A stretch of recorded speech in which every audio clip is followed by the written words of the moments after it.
जिसको मैं सोचता हूं कि हम समझें, और आजकल हमारे समाज में एक शब्द खूब चलता है। वो शब्द अंग्रेजी का है, ग्रीक परंपरा से उठा हुआ शब्द है, जिसको बोलते हैं नार्सिसिज्म। आप सोचेंगे ये क्या शब्द हुआ? आप में से कई लोगों ने शायद ना सुना हो ये शब्द, पहली बार सुन रहे होंगे। आज की क्लास जितनी जरूरी आपके लिए है, आप लोगों की तो उम्र लगभग 22-23 से, मतलब 20-22 से लेके 30-35 के बीच में होगी। आपके लिए तो है ही जरूरी, लेकिन ये आपके लिए और जरूरी होने वाला है आज से 10 साल के बाद, जब आपके छोटे बच्चे होंगे। कुछ के तो होंगे, बाकी जो बाद में पेरेंट्स बनेंगे। बड़ा आसान लगता है पेरेंट होना, जबकि बहुत मुश्किल काम है। आपको बच्चा IIT करेगा या नहीं, MBBS करेगा या नहीं, ये बहुत छोटी बात है। कर लेगा तो अच्छी बात है, ना करे तो कोई बुरी बात नहीं है, सामान्य सी बात है। पर आपकी संतान, आपका बेटा या आपकी बेटी एक कायदे का इंसान बनेगा या नहीं, ये ज्यादा बड़ी बात है। और कायदे का इंसान बनाना पेरेंट्स की प्राथमिक जिम्मेदारी है, जिसमें हम में से अधिकांश लोग पूर्णतः सफल नहीं होते। मैं भी शायद नहीं हो पाऊं, मतलब मैं ये दावा नहीं कर रहा कि मैं तो बहुत महान हूं और आप थोड़ा सीखें। हम सबकी वो स्थिति है, हम सबकी वो समस्या है। तो जिन चीजों से बचाना जरूरी है अपने बच्चों को, उनमें से एक समस्या का नाम है नार्सिसिज्म। नार्सिसिज्म के लिए हिंदी का एक शब्द होता है जो उसके काफी नजदीक है, उसे कह सकते हैं आत्ममुग्धता। अब शायद आपको लगेगा अच्छा ये बात है, अब समझ में आ गई बात। आत्ममुग्ध होना होता है, छोटे बच्चों में टेंडेंसी ज्यादा दिखती है, क्योंकि छोटे बच्चे ईगोसेंट्रिक होते हैं। ईगोसेंट्रिक का मतलब दुनिया के सेंटर में खुद को रख के जीवन को देखते हैं। एक शब्द आपने सुना होगा जिसको बोलते हैं सेल्फ कॉन्फिडेंस। और आप ये भी जानते हैं कि हर पेरेंट्स चाहते हैं कि उनके बच्चों में आत्मविश्वास होना चाहिए। ठीक भी है, आत्मविश्वास होना भी चाहिए। कई बार ये समझ नहीं आता कि आत्मविश्वास की रेखा कहाँ खत्म होती है और आत्ममुग्धता कहाँ से शुरू हो जाती है। जैसे कुछ लोग कहते हैं कि दोस्ती और प्यार के बीच की रेखा बहुत पतली होती है, पता नहीं चलता कब आप उछल के वहां पहुंच जाते हैं। ऐसी प्रतिस्पर्धा और दुश्मनी, कॉम्पिटिशन और राइवलरी के बीच की रेखा बहुत पतली होती है। ऐसे ही धर्म और सांप्रदायिकता के बीच की रेखा बहुत पतली है। अब कब तक धार्मिक थे, कब सांप्रदायिक हो गए, पता नहीं चलता है। ठीक ऐसे ही आत्मविश्वास से भरे होना और आत्ममुग्ध हो जाना, इसके बीच की रेखा भी बहुत पतली है, पर रेखा है। उस रेखा को समझना, उसको पहचानना बहुत जरूरी है। मोटे तौर पर आत्मविश्वास एक बहुत अच्छी क्वालिटी है, पॉजिटिव क्वालिटी है, होनी चाहिए। और नार्सिसिज्म यानी आत्ममुग्धता एक ऐसी स्थिति है जो कि न केवल उस व्यक्ति के लिए समस्या है जिसको है, बल्कि उसके आसपास के समाज के लिए भी एक समस्या बन जाती है। टॉक्सिक समाज बनता है, विष भरा समाज बनता है। तो समझेंगे, बहुत प्यार से समझेंगे, मोहब्बत से समझेंगे, एग्जाम्पल से समझेंगे, फिल्मी गीतों से समझेंगे कि ये क्या है, और फिर चेक करेंगे कि हमारे अंदर है कि नहीं है।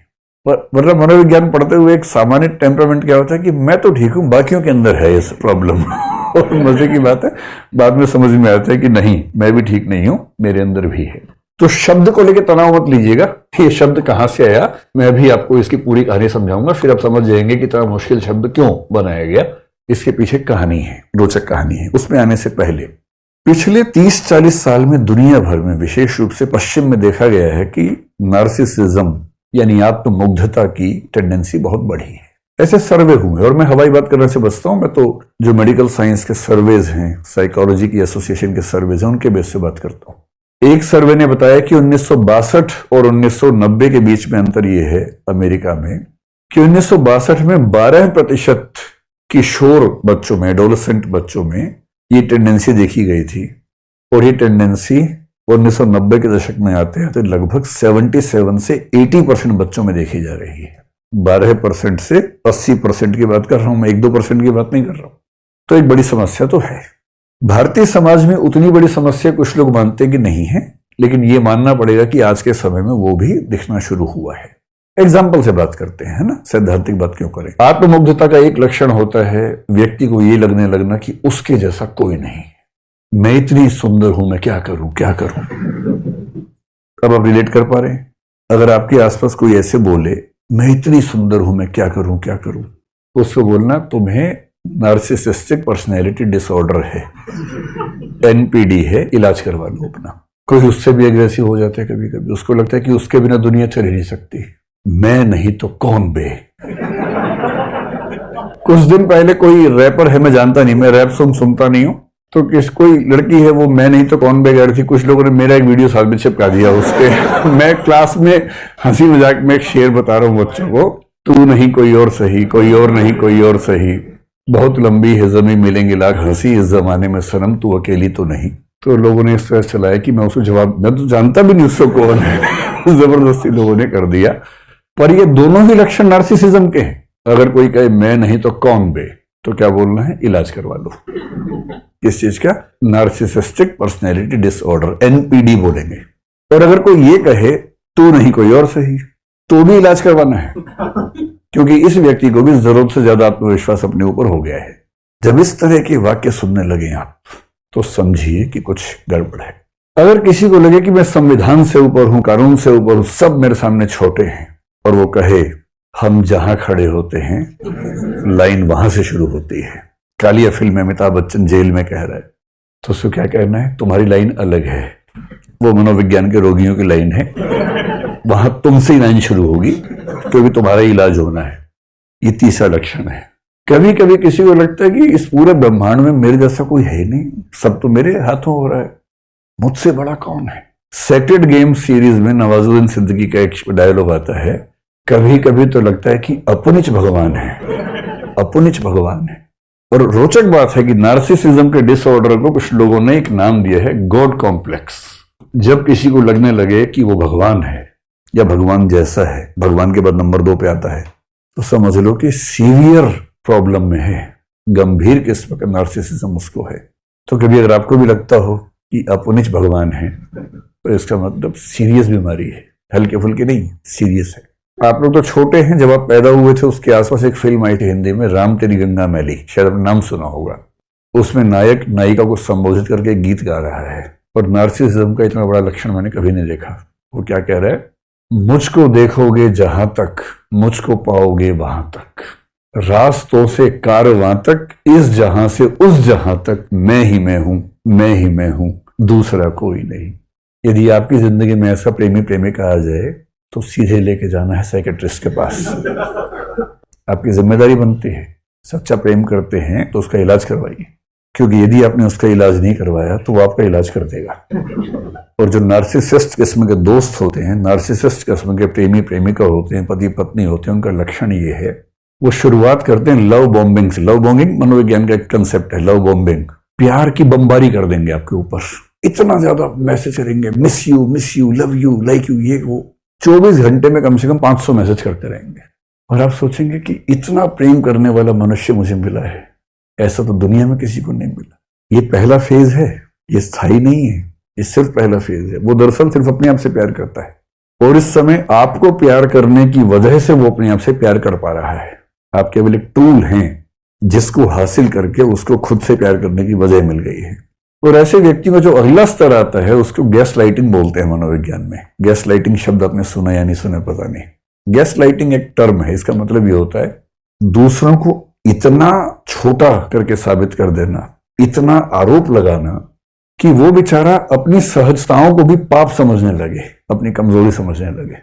जैसे सुबह मान लीजिए उठने की बात है, सबका मन करता है आराम से उठने का, ये लाट साहब तो 8 बजे उठेंगे। अगर पत्नी एक दिन थोड़ा सा लेट उठ गई तो उसको इतना सुना देगा, तुम कैसी औरत हो, कोई शर्म नहीं तुम्हारे अंदर, तो तुम 8 बजे उठ रही हो। खुद रोज 8 बजे उठता है, 8 बजे उठ रही हो, नरक जाओगी तुम तो। मेरी माँ को देखो, 4 बजे उठती है सुबह। इतना सुना देगा, इतना सुना देगा कि उस बेचारी को सुबह 8 बजे उठना इतनी गिल्ट फीलिंग हो जाएगी कि वो धीरे धीरे खुद को धिक्कारते धिक्कारते खत्म हो जाएगी। ये इसका उल्टा भी हो सकता है, कोई महिला किसी पुरुष को करे, ये भी हो सकता है। अपने साथी को, अपने दोस्त को, अपने पति को, पत्नी को, अपने किसी रिश्तेदार को उन चीजों के लिए ब्लेम करना जो दरअसल ब्लेम करने वाली नहीं है। इतना ब्लेम करना कि वो बेचारा इंफीरियोरिटी कॉम्प्लेक्स में, गिल्ट कॉम्प्लेक्स में चला जाए, इसको बोलते हैं गैस लाइटिंग। तो यदि कोई प्यार की बमबारी कर रहा हो तो खतरा है कि अगला स्तर ही आने वाला है। फिर वो आपको हर चीज के लिए जिम्मेदार साबित करेगा, आपका आत्मसम्मान छीन लेगा, सेल्फ रिस्पेक्ट, सेल्फ एस्टीम खत्म कर देगा। ये मोटा मोटा लक्षण जो है, ये लक्षण अगर किसी व्यक्ति में आपको सारे एक साथ दिख जाएं तो उसको हम कहेंगे कि वो नार्सिसिस्टिक व्यक्ति है या नार्सिसिस्ट है। आपके मन में एक सवाल ये आ रहा होगा कि इतना मुश्किल नाम क्यों रखा है इसका? इसके पीछे एक कहानी है, और उस कहानी का जो केंद्रीय चरित्र है उसका नाम है नार्सिसस, और नार्सिसस के नाम से इसका नाम पड़ गया नार्सिसिज्म। दरअसल कहानी 2 कैरेक्टर्स की है, एक नार्सिसिस है और एक ईको है या एको है, जो भी आप बोलते हैं उसको। देखिए, दुनिया के सभी धर्मों में जो शुरुआती कथाएं हैं, कहानियां हैं ना, बहुत रोचक कहानियां हैं। उन कहानियों का एक पर्पस क्या होता है कि नैतिक विचार सिखाने के लिए कहानी का इस्तेमाल करें। जब आप छोटे थे, आपको याद होगा, आपके पेरेंट्स आपको कहानियां सुनाते होंगे। आपकी पीढ़ी तो नहीं सुना पा रही है। जब आप पेरेंट्स बनेंगे तो कहानियां शायद नहीं सुना पाएंगे, क्योंकि बच्चा सुनना भी नहीं चाहेगा। वो कहेगा आप चुप रहो, मैं टीवी में देख लूंगा। डोरेमोन आ रहा है, मैं उसकी कहानी सुन लूंगा, और शिनचैन आ रहा है, मुझे उसमें ज्यादा रुचि है, आपकी कहानियों में कम रुचि है। लेकिन आज से 1-2 पीढ़ी पहले तक सारे बच्चे कहानियां सुन सुन के बड़े हुए हैं। और पेरेंट्स की कोशिश क्या होती थी, कहानियों के माध्यम से बच्चों को नैतिक मूल्य सिखा दें। ये दुनिया के हर समाज में होता था। और बच्चे कई मुश्किल सवाल पूछ लेते हैं, उनका जवाब देने के लिए भी कल्पनाएं कर लेते हैं। जैसे मैं सोचता हूं कि ग्रीक समाज में किसी बच्चे ने पूछा होगा कि जैसे आप कहीं जंगल में जाके जोर से आवाज दें तो वो आवाज बार बार रिपीट होती है, बाद में एको होती है। तो बच्चे पूछते होंगे कि ये आवाज कहां से आ रही है। अब उस समय फिजिक्स इतनी विकसित नहीं थी कि फिजिक्स के बेस पे इसका आंसर आप दे सकें। तो फिर लोग कल्पनाएं कर लेते हैं। उन्होंने कल्पना कर ली कि ये जो आवाज है, इस आवाज के पीछे कहानी है बेटा, और वो जो कहानी है, वो कहानी ये कहानी है। तो क्या कहानी सुन लीजिए, फिर आपको पूरा अंदाजा हो जाएगा कि ये शब्द कहां से पैदा हो रहा है। एक बहुत प्रसिद्ध लेखक हुए हैं रोमन लिटरेचर में, ओविड नाम के। उनका एक महाकाव्य आपने नाम सुना होगा, मेटामॉर्फोसिस उसका महाकाव्य का नाम है, जो सीजर ऑगस्टस के समय में लिखा गया था, यानी कि ईस्वी पूर्व 27 से ईसा पश्चात 14 के बीच में कभी लिखा गया था। मतलब ईसा मसीह के दौर में लिखा गया था लगभग। उसमें जो भाग 3 है, उसमें एक कहानी आती है, ये वाली कहानी। क्या कहानी है? ग्रीक कहानी है, ग्रीस की, यूनान की कहानी। ये एक लड़का था नार्सिसस, और ये कौन था? तो एक देवता है, नदियों के देवता ग्रीस में। जैसे हमारे होता है ना कि वर्षा के देवता, सूर्य देवता, चंद्र देवता, वहां भी खूब देवता माने जाते थे उस समय में। तो जो नदियों के देवता थे, सिफिसस बोलते थे उनको, और साथ में एक अप्सरा थी। अप्सरा शब्द यहां भी खूब चलता है ना, हमारे मेनका को अप्सरा माना गया। और कौन अप्सराएं हैं? उर्वशी है, रंभा है ना। अप्सराओं की कहानी यहां भी है, वहां भी होती है अप्सरा की कहानी। निम्फ बोलते हैं, NYMPH। निम्फ का मतलब होता है अप्सरा ग्रीक लिटरेचर में। तो एक अप्सरा थी वहां जिसका नाम था लिरियोपे। तो लिरियोपे नाम की अप्सरा और सिफिसस नाम के नदी देवता का जो पुत्र था, उसका नाम था नार्सिसस। में एन लिख देता हूं। अब अप्सरा का बेटा है, देवता का बेटा है, तो स्मार्ट, सुंदर तो होगा ही होगा। बहुत ही सुंदर था। हमें अक्सर गलतफहमी ये होती है कि अपनी सुंदरता की वजह हम है, जबकि हम होते नहीं। उसकी वजह तुक्के से मिली होती है, वो तो है ना। तो इस बेचारे को ये नहीं पता था जो आपको पता है कि तुक्का है। इतना सुंदर था कि इस पे वो गाना सूट करता है, मैं इतना सुंदर हूं, मैं क्या करूं क्या करूं। सच में सूट करता है। इतना सुंदर था कि जो इसको देखता था पागल हो जाता था। इतना सुंदर। तो जितना सुंदर था उतना घमंडी भी था, घोर अहंकारी। अब कई लड़कियां इसको प्रपोज करती थी। भाई, अगर कोई आपको प्रपोज करे, मान लीजिए, और आप नहीं पसंद करते हैं, तो कायदे से, विनम्रता से, डिसेंसी के साथ मना कर सकते हैं। सबसे अच्छा तरीका आप ये कहें कि मैं माफी चाहता हूं, मैं पहले से कहीं जबान दे चुका हूं, वायदा कर चुका हूं। बेशक ना दियो, कम से कम उसका अपमान तो नहीं होगा, सम्मान के साथ मना कर दीजिए। पर कुछ लोगों से मजा नहीं आता, उनको मजा आता नीचा दिखाने में। कोई आपके पास आके बोले कि आप मुझे अच्छे लगते हैं, आप बोले तू शीशा देखा कभी? अरे भाई, अपनी औकात में रह के सपने देखा कर। अजीब हाल है, भिखारी कहीं का। तो अब ये क्या तरीका हुआ मना करने का? अरे मना ही करना है तो कायदे से मना कीजिए ना। आपका जीवन आपकी संपत्ति है, समझ में आ गया। आप अपनी पसंद का व्यक्ति चुनेंगे, समझ में आता है। पर आप किसी का भी अपमान करते चलेंगे, ये तो सही बात नहीं है। इस घमंडी लड़के को इस बात का एहसास नहीं था, खूब अपमान करता था। किसी लड़की ने आके बोला, उसको इतना नीचा दिखाता था, तू अपना मुंह दे, कैसी है तू, ये है वो है। पर लड़कियां बेचारी उसके बाद जीना भूल जाती थी कि इतना अपमान कर दिया है, विष का घूंट पीती थी। अच्छा, एक कहानी पढ़ के लगता है कि उस समय के ग्रीक समाज में शायद होमोसेक्सुअल रिलेशनशिप को लेकर भी बहुत तनाव नहीं था, क्योंकि कहानी में ये भी आता है कि एक लड़का भी इस पे दीवाना हो गया था। वो लड़का बोला कि तलवार, मतलब वो आया उसके पास कि मैं आपके लिए जान दे सकता हूँ, मैं कुछ भी कर सकता हूँ, मैं चाहता हूँ आपके साथ जीना। तो उसने कहा जान दे सकता है तो जान दे दे। वो अवाक रह गया। तो उसने तलवार निकाल के दी कि ले जान दे दे भाई, इतना ही शौक है तो। उसने सच में अपनी गर्दन काट दी और मरने से पहले भगवान से प्रार्थना की कि इस आदमी को सबक सिखाना कि जितना नीचा दिखाता सब लोगों को। और इसको एहसास था नहीं इस बात का। उसी समय एक और लड़की थी, वो लड़की एक अप्सरा थी बेसिकली, उसका नाम था एको या इको कह लीजिए। खूब अच्छा बोलती थी, बहुत सुंदर थी। और एक देवी वीनस ने उसको एक बार कहा था कि तुम सबसे सुंदर अप्सराओं में से एक। बड़ी तारीफ की उसकी। बड़ी चंचल थी, खूब बोलने में शौकीन थी। एक बार इसने क्या किया कि देवताओं के एक देवता वहां बृहस्पति नाम के, जुपिटर जिनको हम बोलते हैं, जुपिटर के साथ एक खेल कर दिया। जुपिटर की पत्नी जूनो, उसको क्या कर दिया, आजकल की भाषा में क्या बोलेंगे उसको, वो जो सोशल मीडिया में दिखता है, प्रैंक, हाँ प्रैंक कर दिया उसके साथ, प्रैंक कर दिया। तो जूनो को गलत फहमी पैदा कर दी कि उसका पति बाजार गया हुआ, जबकि वो गया नहीं हुआ था। और जूनो गुस्से वाली थी, चिढ़ गई कि तो मेरे साथ प्रैंक करेगी, मैं तुझे श्राप देती हूँ। तो श्राप यहां नहीं होता, वहां भी होता था श्राप, हर जगह होता है। मैं तुझे श्राप देती हूँ। श्राप कहते, दो श्राप दे दिए। पहला, तू अपनी ओर से कोई भी वाक्य बोल ही नहीं पाएगी, और दूसरा, अगर किसी और ने कोई वाक्य बोला होगा तो तू केवल उस वाक्य के अंतिम कुछ शब्दों को ही दोहरा पाएगी। इको ऐसे ही होती है ना, तो पूरा इको की कहानी बना दी है। अब तू अपनी ओर से कोई नया वाक्य नहीं बोल सकती, और जो वाक्य बोला गया है उसके अंत के कुछ शब्दों को दोहरा सकती है, इतना ही बोलने का अधिकार तेरे पास है। उसके बाद से बेचारे सोचिए, इतनी सुंदर योग्य युवती थी और बेचारी बोल नहीं पाती है। खैर, जिंदगी जी रही थी किसी तरह से। एक दिन नार्सिसस अपने दोस्तों के साथ शिकार खेलता हुआ जंगल में गया, और जब जंगल में गया तो बाई चांस ऐसा हुआ कि अलग हो गया, इसके दोस्त कहीं चले गए, ये गुम हो गया। अब ये अकेला घूम रहे जंगल में, वहीं इको घूम रही थी, उसने इसको देखा, वो भी दीवानी हो गई इसकी, और पागल हो गई एकदम। इतना सुंदर था ये, वो भी अप्सरा है, कम नहीं है, ये तो अप्सरा का पुत्र है, देवता का पुत्र है। अब वो दीवानी बन बन के पीछे घूम रही है, सामने नहीं आ रही है भी। अच्छा, इसको एहसास हो रहा कोई है आसपास, पेड़ों की आवाज से, पत्तों की आवाज से। तो उसने कहा कौन है, उसने क्या कहा कौन है, क्योंकि बोल नहीं सकती। इसको लगा अजीब, पहली कोई खेल रहा है मेरे साथ। फिर इसने कहा सामने आओ, उसने कहा सामने आओ। तब इसने कहा भाई इतना छुपने की क्या जरूरत है, हमें एक दूसरे से बात करनी चाहिए। तो उसका जवाब आया बात करनी चाहिए। फिर थोड़ी देर के बाद वो सामने आ गई, और वो प्रेम में ऐसी दीवानी थी कि सीधे फिल्मी अंदाज से दौड़ी उसके पास गई गले मिलने के लिए। ऐसी दीवानी हो गई थी, क्योंकि उस वक्त लग रहा था कि बात बढ़िया चल रही है। उस उम्मीद में भाग गई, और जैसी पास आई तो उसने यूं कहा रुको रुको, छी छी। फिर बोला कि इससे पहले मैं मर जाना पसंद करूंगा बजाय ये कि तुम मेरे शरीर का आनंद लो। वो बेचारी इको क्या बोली, तुम मेरे शरीर का आनंद लो। बात और बिगड़ गई इससे। और ये वाक्य जैसी उसके मुंह से निकला, उसको खुद इतनी शर्मिंदगी हुई अपने ऊपर, रोती हुई, खून के आंसू रोती वहां से भागी, और इसे धिक्कार के भगा दिया। उसको स्पर्निंग बोलते हैं अंग्रेजी में, धिक्कार करके भगा दिया कि अपनी औकात देख, अपना मुंह देख। जब वो रोती हुई गई तो उसकी सहेलियां जो थी अप्सराएं, वो चली गई एक देवी के पास, नेमेसिस नाम था उन देवी का। ग्रीक लिटरेचर में नेमेसिस का मतलब है रिवेंज की देवी, प्रतिशोध की देवी। प्रतिशोध की भी एक देवी है उनके यहाँ।